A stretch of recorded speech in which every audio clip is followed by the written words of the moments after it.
মদক এইফালে আহিছে নেকি?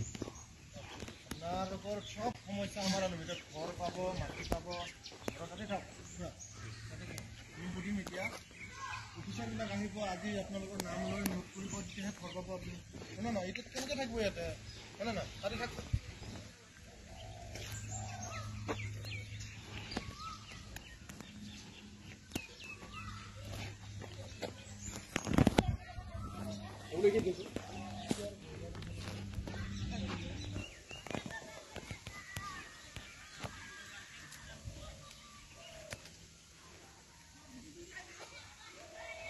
কি নাম আপোনাৰ?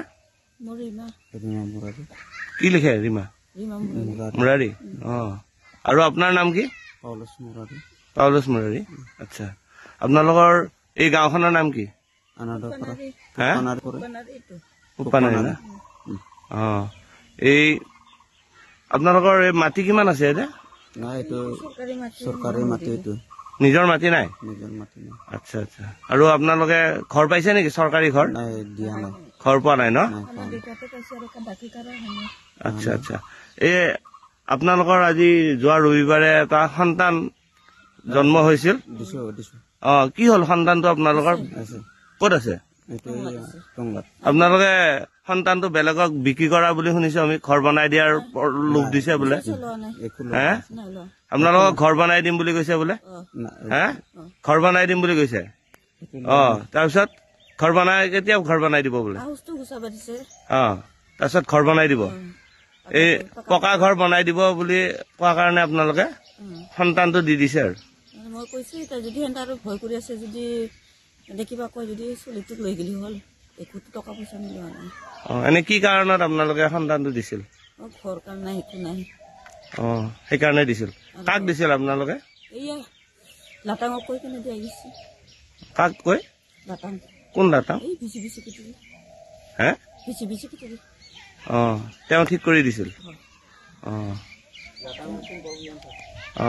যদি আপোনালোকে যদি যায় হলে যাবা দিছে আৰু। আচ্ছা। আৰু আপোনালোকে যোৱা বছৰো এজনী সন্তান বিক্ৰী কৰা বুলি শুনিছো, 10,000 টকা। 10,000 দি কিনে আৰু নিদিলে খবৰে নাই এতিয়ালৈকে। কিমান টকা দিম বুলি কৈছিল? লাখ টকা দিম বুলি কৈছিল, এতিয়ালৈকে নাই। এই যোৱা বছৰ কোনে নিছে সেইটো সন্তান? এইয়া ওদালগুৰি কিবা চাৰে মাখাৰ যে কি নাম, হাৱা না কি? আচ্ছা, ক'ত দিছে তেওঁ? মাজবাট। আচ্ছা আচ্ছা। সেইটো ছোৱালী আছিল নে ল'ৰা আছিল? ছোৱালী আছিল। আৰু এই যোৱা ৰবিবাৰে নতুন সন্তানটো কি আছিল? ছোৱালী।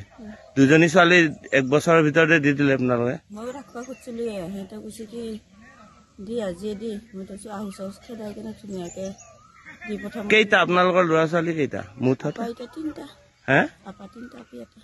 বৰ্তমান 4টা আছে লগত, আৰু 2টা বিক্ৰী কৰিছে আৰু। হে, এটাতে এনেই লৈ গেল থগাই কেনে, ঔষধ খুৱাই না কি খুৱাই কেনে লৈ গেল, যেটা খবৰে নাই। ইটোতো ওচৰতে আছে। ইটো আহিব, এতিয়া মাতিলে আহিব। আচ্ছা।